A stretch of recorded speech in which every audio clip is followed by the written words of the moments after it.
الرحيم. الحمد لله والصلاة والسلام على رسول الله وعلى آله وصحبه ومن والاه. قال ابن أجر رحمه الله تعالى: للجزم علامتان: السكون والحذف. فأما السكون فيكون علامة للجزم في الفعل المضارع الصحيح الآخر، وأما الحذف فيكون علامة للجزم في الفعل المضارع المعتل الآخر،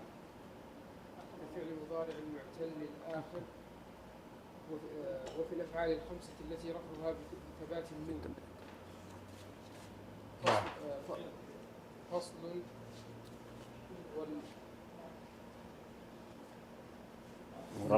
المربات يا نقف عليه. نعم يا عبد المجيد.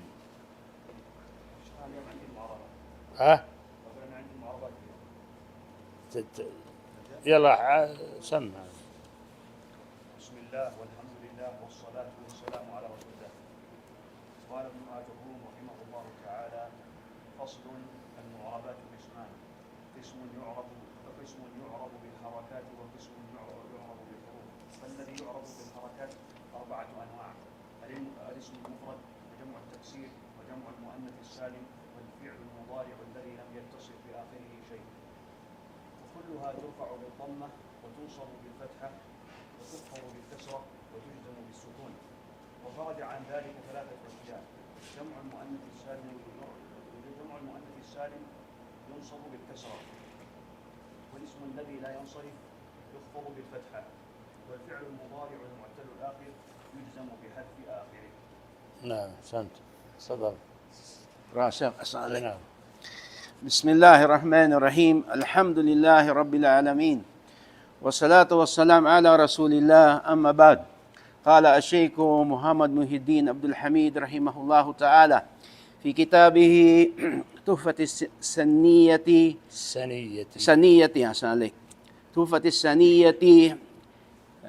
في شرح مقدمة الأجرمية أنواع الإعراب.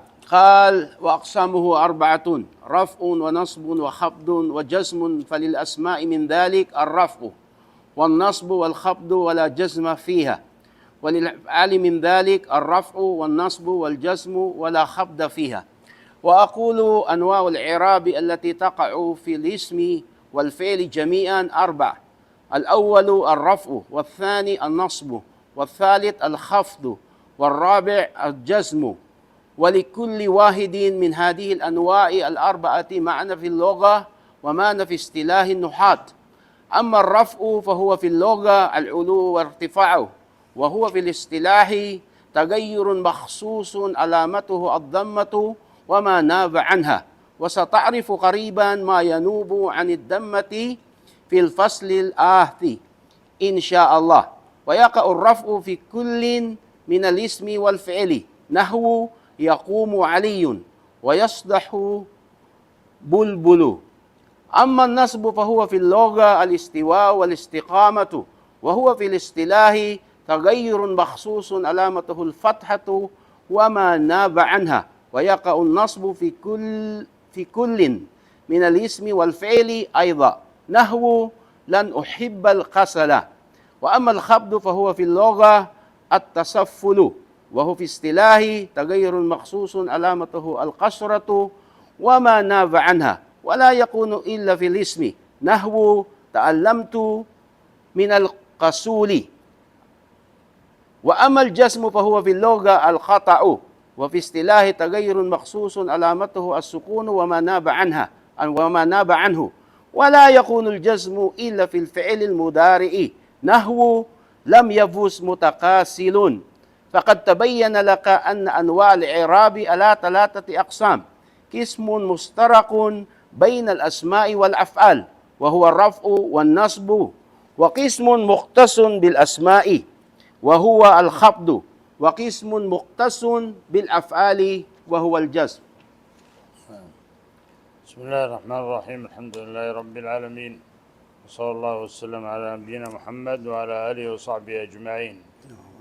اللهم علمنا ما ينفعنا وانفعنا بما علمتنا وزدنا علما يا رب العالمين. سبحانك لا علم لنا إلا ما علمتنا إنك أنت العليم الحكيم.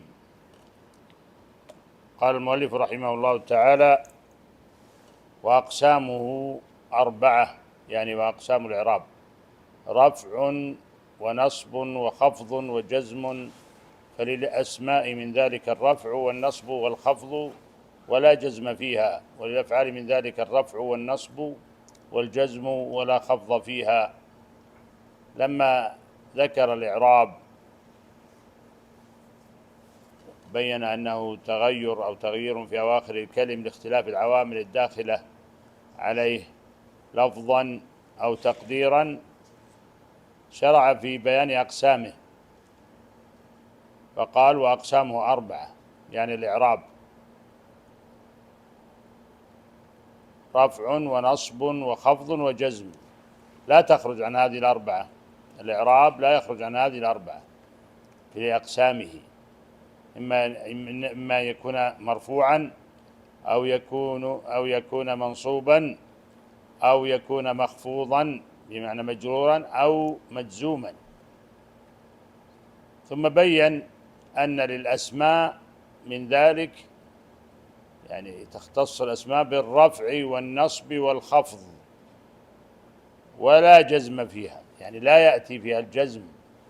الأسماء لا يكون فيها جزم، لأن الجزم والسكون مختص بالأفعال، وللأفعال من ذلك الرفع والنصب والجزم ولا خفض فيها. إذن الأسماء والأفعال تشترك في إيش؟ في الرفع والنصب والجر والجزم. الجر خاص بالأسماء، الجر وهو الخفض، والجزم خاص بالأفعال. هكذا التقسيم.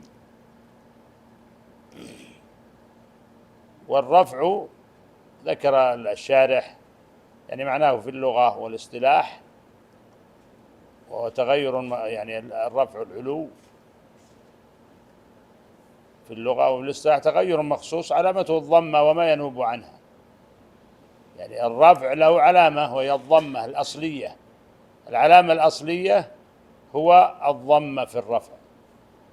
طيب، ينوب عنها ما ينوب، نعم ينوب عنها ما ينوب، لكن هذا سيأتينا فيما بعد. ينوب عن الضمة أشياء، وكذلك النصب والاستواء والاستقامة في اللغة. في الاصطلاح تغير مخصوص علامته الفتحة وما ناب عنها، يعني ينوب عنها ما ينوب، لكن الأصل العلامة الأصلية للنصب ما هي؟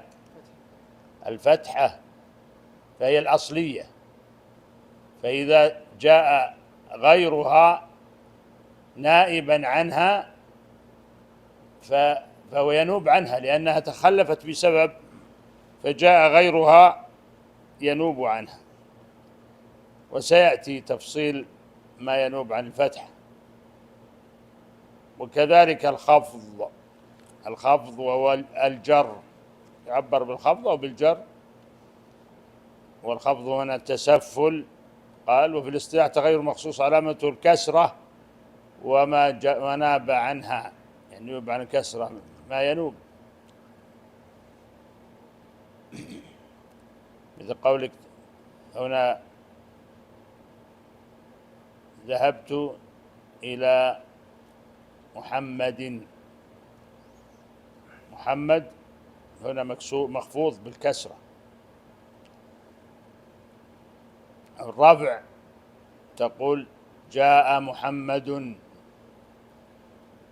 النصب: رأيت محمدا. الخفض: مررت بمحمد، وهكذا. فإذن يتبين لنا من هذا تفصيل أن الإعراب، وأن أقسام الإعراب ثلاثة: قسم مشترك بين الأسماء والأفعال وهو الرفع والنصب، وقسم مختص بالأسماء وهو الخفض أو الجر، وقسم مختص بالأفعال وهو الجزم. فالرفع مشترك بين الأسماء والأفعال، وكذلك النصب. تقول مثلا يقوم محمد، هنا يقوم فعل مضارع مرفوع وعلامة رفعه الضمة الظاهرة على آخره، ومحمد فاعل مرفوع بالضمة الظاهرة على آخره. فهنا فعل وهنا اسم، فعل واسم، جملة فعلية، كلاهما مرفوع بالضمة الظاهرة على آخره، يقوم محمد. وتقول لن يقوم محمد، فلن هنا دخلت على الفعل المضارع فنصبته، كان يقوم فعل مضارع منصوب وعلامة نصبه الفتحة الظاهرة على آخره، ومحمد فاعل. وتقول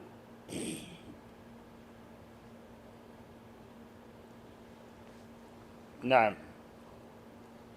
فهذا فعل وفاء واسم كلاهما معرب، وعلامة إعرابه إما الرفع وإما النصب.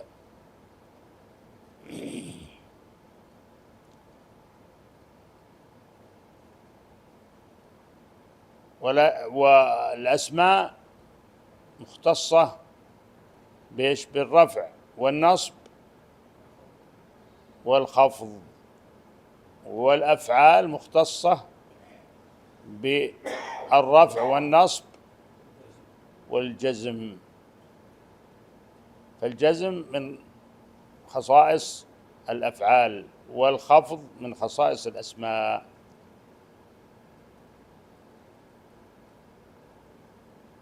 واضح؟ في سؤال؟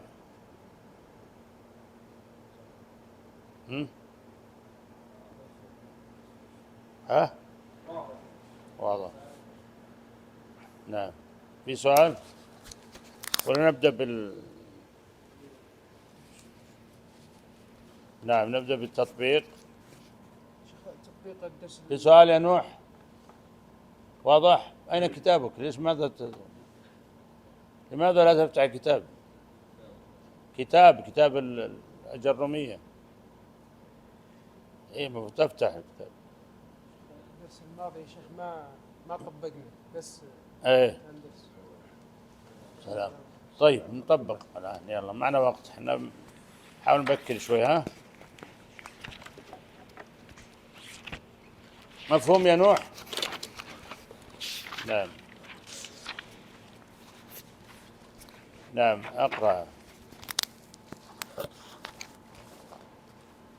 بسم الله الرحمن الرحيم، الحمد لله والصلاة والسلام على رسول الله وعلى آله وصحبه ومن والاه.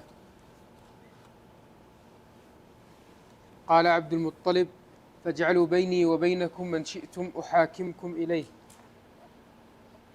قالوا: كاهنة بني سعد هذيم. قال عبد المطلب: نعم، وكانت هذه الكاهنة بأشراف الشام. فركب عبد المطلب ومعه نفر من بني أمية، وركب من كل قبيلة من قريش نفر، فخرجوا والأرض إذ ذاك مفاوز، حتى إذا كانوا ببعضها نفد ماء عبد المطلب وأصحابه، فعطشوا حتى استيقنوا بالهلكة، فاستسقوا من معهم، فأبوا عليهم وقالوا: إنا بمفاوز، وإنا نخشى على أنفسنا مثل ما أصابكم.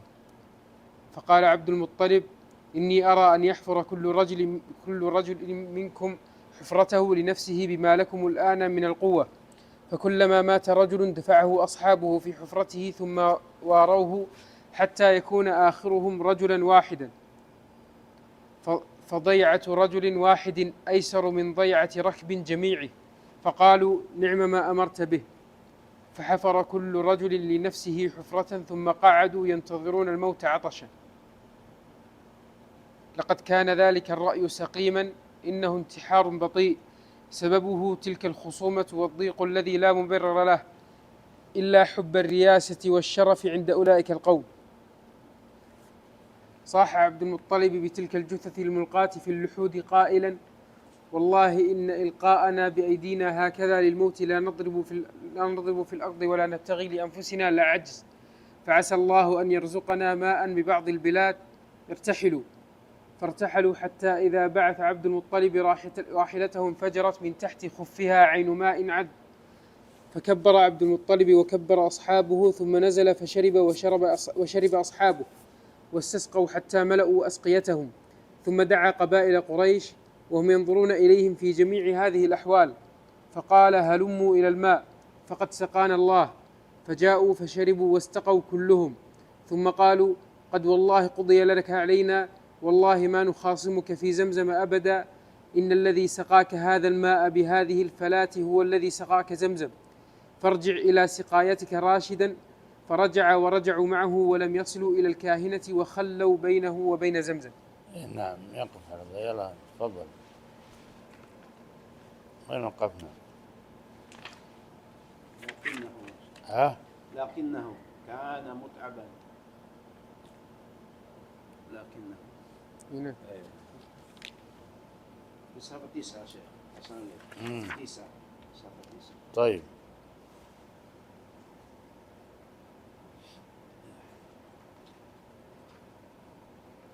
لكنه كان هنا كان متعبا.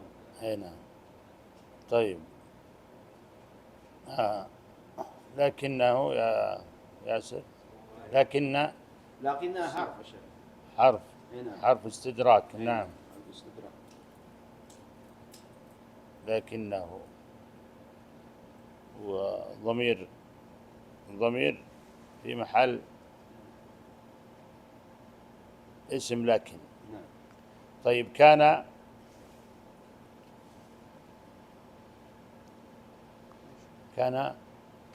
فعل ماضي ناقص. فعل ماضي ناقص. نعم. فعل يعني كان فعل. ويتصرف كان يكون كن، يدخل عليه قد كان لكم في رسول الله أسوة حسنة، فهو فعل. متعبا يا نوح، كيف عرفت؟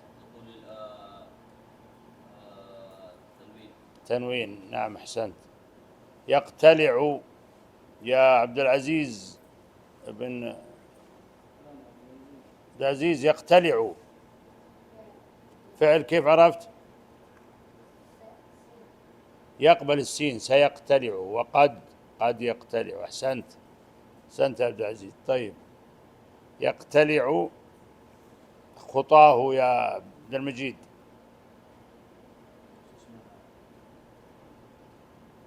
خطاه.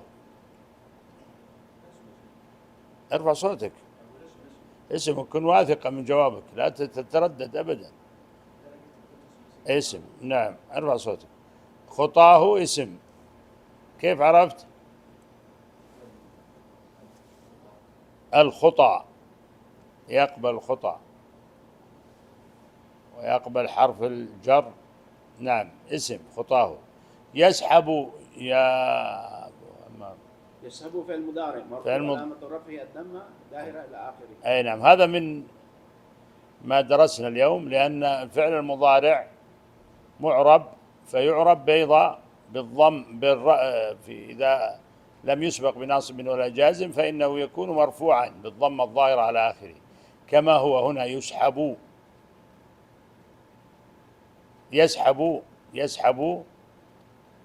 فعل مضارع مرفوع وعلامة رفعه الضمة الظاهرة على آخره، لأنه لم يسبق بناصب ولا جازم. إذن كيف عرفت أنه فعل؟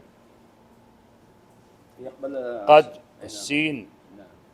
جسده يا عبد العزيز اسم، كيف عرفت؟ يقبل وجسده ما إعرابها؟ مفعول به منصوب بالفتحة الظاهرة على آخره، وأنه هذا الفتحة من علامات الإعراب. وهي خاصة بالأسماء ولا تدخل على لا الأفعال؟ تدخل على الأسماء والأفعال. والأفعال، كما أن الضمة تدخل على الأفعال، الأسماء والأفعال. الثقيل، الثقيل يا نوح، أحسنت، دخول الألف واللام فهو اسم. جسده، يسحب جسده الثقيل، وهي إعرابها صفة، الصفة تتبع الموصوف، منصوبة. نحو، نحو، نحو يا عبد المجيد، كيف عرفت؟ النحو يعني درس النحو؟ ايه، ها؟ نحو ايه؟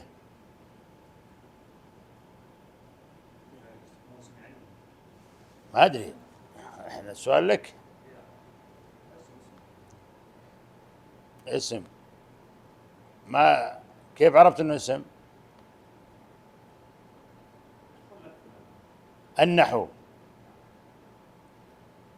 نعم. ها؟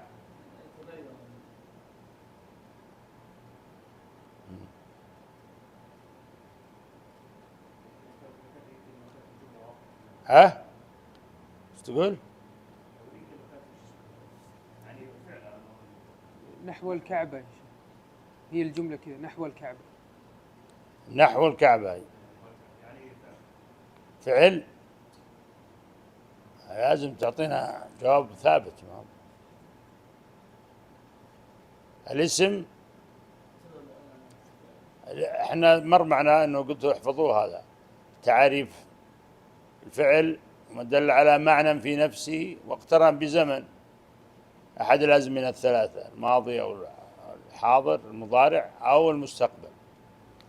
والاسم ما دل على نفس معنى في نفسه ولم يقترن بزمن، الاسم لا يقترن بالزمن، فهل هذا اسم او فعل؟ نحو،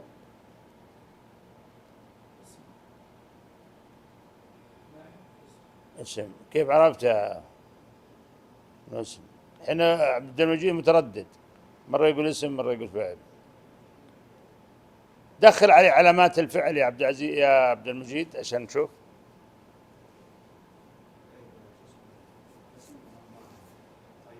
ها؟ جرب. ما يدخل، إذا ايش يصير؟ أيوه، نحو الكعبة.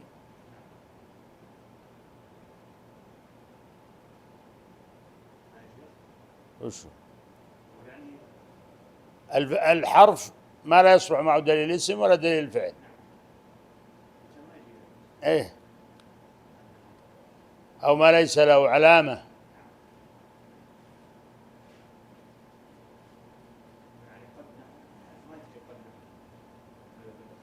ايه، طيب ماذا يكون؟ يكون حرف.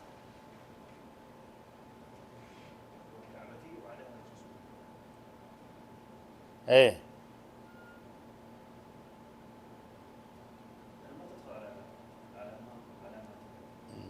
ما تقول عبد العزيز؟ أقول يا شيخ أنه حرف.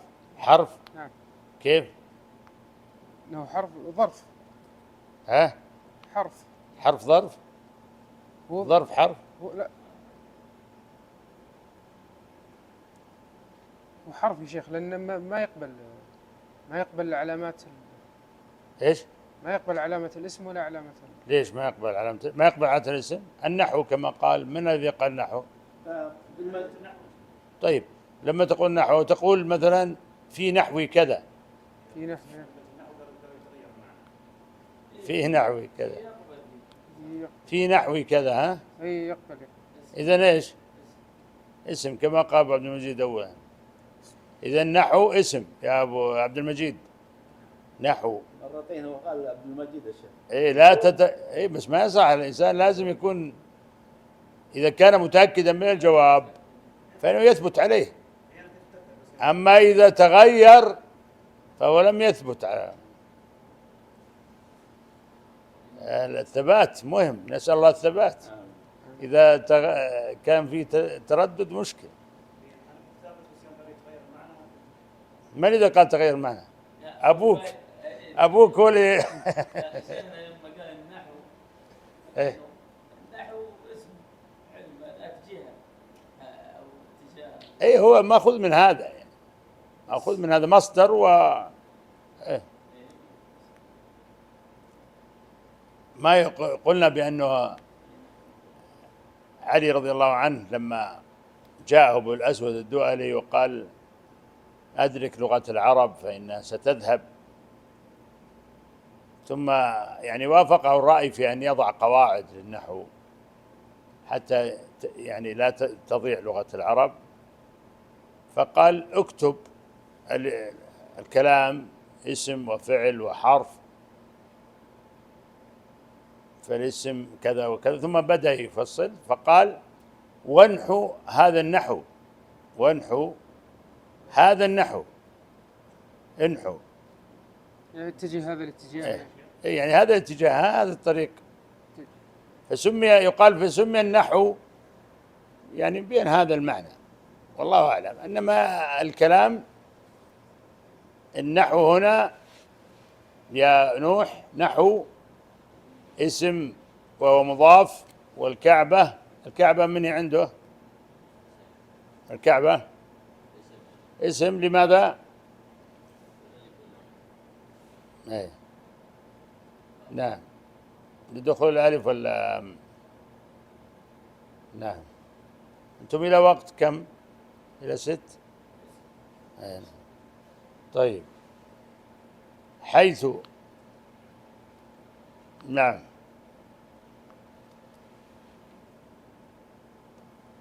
حيث من عنده، عند من؟ أيوة، حيث يا شيخ اسم. كيف عرفت؟ قبول من حيث يدخل على من؟ في أيوة، مش بعد؟ في حيث من حيث من حيث لا تدري ولا تدري. إيه؟ من حيث تدري ولا تدري. سنستدرجهم من حيث لا يعلمون. من حيث لا يعلمون. طيب، حيث هنا لماذا لا من حيث؟ سماعية يا شيخ. شو سماعية؟ حيث إذا كانت اسم ومجرورة فتجر بالكسرة. من حيث ما بعدها يكون مرفوع ولا؟ من حيث مثلا من حيث القعود مثلا، ما تكون. هذا ما نتكلم عن ما بعدها، نتكلم عن هي. ما بعدها يكون يتهيأ للابتداء. ها؟ للثقل؟ لا، ما في ثقل، ما في. حيثي، أقول حيثي، ثقيل حيثي، ما هو ثقيل. ما تجي. لماذا لا تجي؟ من حيث لماذا ضمت؟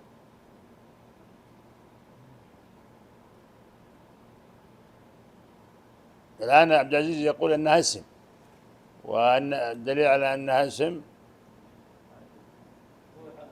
إيه، ويدخل عليها الحيث أو الحيثيات يقولون. الحيثيات جمع حيث. طيب، حيثيات، ما أدري هذا الجمع صحيح، هذا يحتاج إلى نظر. حيثيات يقولون اذكر الحيثيات، يعني اللي حيث مش مصطلحات العلوم هذه. ايه. لا ولا يمكن. طيب، حيث ايش؟ حيث اذا تكون وش تسمى؟ مبنية على الضم. يعني دائما تكون على في الضم، ولا يؤثر فيها دخول حرف الجر لأنها ثابتة مبنية. فالاسماء قد تبنى، والاسم منه معرب ومبني لشبه من الحروف مدني يقول ابن مالك. إذن الأسماء قد تكون مبنية، فهذا اسم مبني. ألقى، ألقى عند من؟ ألقى اسم، كيف عرفت؟ دخول الألف واللام. نوح يقول إن ألقى اسم لدخول الألف واللام مباشرة، شاف ألف ولام قال اسم. هل هذا صحيح يا نوح؟ ألقى، شيل الألف واللام، ماذا تقول؟ أزل الألف واللام. أنت قلت الكعبة اسم لأن دخول الألف واللام، أزل الألف واللام، ماذا تقول من الكعبة؟ كعبة، أي كعبة غير معرفة، هذا صحيح. كعبة تفيدك معنى، لأنه كعبة نكرة يعني، أيه، وإن كانت يعني إذا كعبة فليس مقصود الكعبة المعروفة، لكن مثل الحجر الذي هو ممر الثقيل مثلا، تقول ثقيل ولا لا؟ هنا ألقى، شيل الألف واللام، إذا أزلت الألف واللام ماذا يبقى؟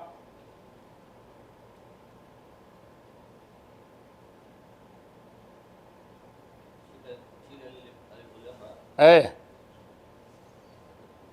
ها، ألقى، أن تقول إن ألقى اسم على طول مباشرة لأنه في ألف ولام. طيب شيل الألف واللام وش يصير؟ وش الباقي؟ قاء. طيب هذا ايش معنى قاء؟ ثم إن انظر إلى ألقى، هل هي ألف ولام؟ ألف ولام؟ ها؟ إذا شلت الألف واللام ما يصح. طيب هل الألف هنا ألف ولام؟ انظر إليها همزة، إذا ليست ألف هذه همزة. ألقى، إذا وش يصير؟ يصير الألف واللام هذه ليست ألف ولام، همزة ولام، والهمزة واللام كلها من أصل كلمة، واضح؟ ليست زائدة للتعريف مثل الكعبة والثقيل، بل هي من أصل الكلمة، همزة ولام. ألقى، وإذا حذفتها ما بقي شيء، ولا قاء ما له معنى. إذن ألقى ماذا تكون يا نوح؟ ألقى، إيه؟ تعرف معنى ألقى؟ لا تعرف معنى ألقى، لازم تعرف معنى ألقى، لازم يكون عندك مفردات في اللغة عشان تعرف. لازم ألقى ما معناها؟ مثلا ألقيت القلم، ألقيته، ها؟ إيه، وضعته يعني. ألقى في القرآن، وألقى الألواح، وألقى الألواح، وألقى الألواح يعني ألقاها في الأرض. في القرآن ألقى غير الألواح يا عبد المجيد. وألقيت عليك محبة مني، وألقيت عليك محبة مني، وألقيت، أحسنت. مش بعد ألقى؟ أيوة يا عبد المجيد، وألقى موسى، إيه، ها، وألق ما في يمينك، كله ألقى ألقى ألقى ألقى يعني، اي نعم. ألقيت المنديل مثلا، رميته، فهمت؟ طيب ماذا يكون؟ ماذا يكون ألقى؟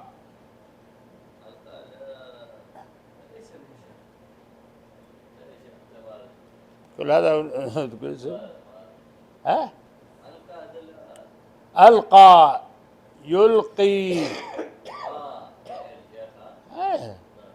فعل. ألقى يلقي، قد ألقى، إذن فعل. فهمت ألقى معناه؟ اي نعم، وأنه فعل. وإذا ليس هنا ألف ولام، بل همزة ولام، والهمزة واللام هذه من أصل الكلمة الفعل. ألقى، ألقى فعل ماضي، يلقي فعل مضارع، واضح؟ وألقى الألواح، ها؟ ألقي فعل أمر. ألقي فعل أمر، نعم. بذلك، ألقى بذلك، وين يلا عبد المجيد، أبو عبد المجيد. بذلك، لذلك اسم. ذلك وشو؟ الباء هنا إيه؟ حرف جر، وذلك اسم إشارة، نعم صحيح. الجسد يا عبد العزيز، عبد العزيز، جسد، أيوة، أي أنت اسم، كيف عرفت؟ دخول الألف واللام، أحسنت، أحسنت يا عبد العزيز. في الحجر يا نوح، أيوة، إيه اسم. إذن دخول الحجر هنا اسم على طول، لأنه دخل عليه حرف جر، ولأنه ألف ولام، أزل الألف واللام، فماذا تقول؟ حجر مفرد، حجر نكرة، والحجر معرفة، الحجر معرفة. شيخ حجر ولا حجر يا شيخ؟ وين حجر؟ هو ايه في الحجر، نعم. ايه الحجر اللي هو حجر اسماعيل، اللي يسمى حجر اسماعيل. الحجر يعني المكان محجور، الحجر ايه، ها، كله ما المعنى ما تغير، كله اسم. لكن الحجر غير الحجر، يعني الحجر المكان المعروف في عند الكعبة يسمى حجر اسماعيل. يقال انه غير صحيح حجر اسماعيل، لكن مشهور انه حجر اسماعيل. اي نعم. المقصود انه الحجر كما قال عبد العزيز، صحيح. وتردى، ها، تردى يا عبد العزيز، ايه انت يا عبد العزيز، تردى.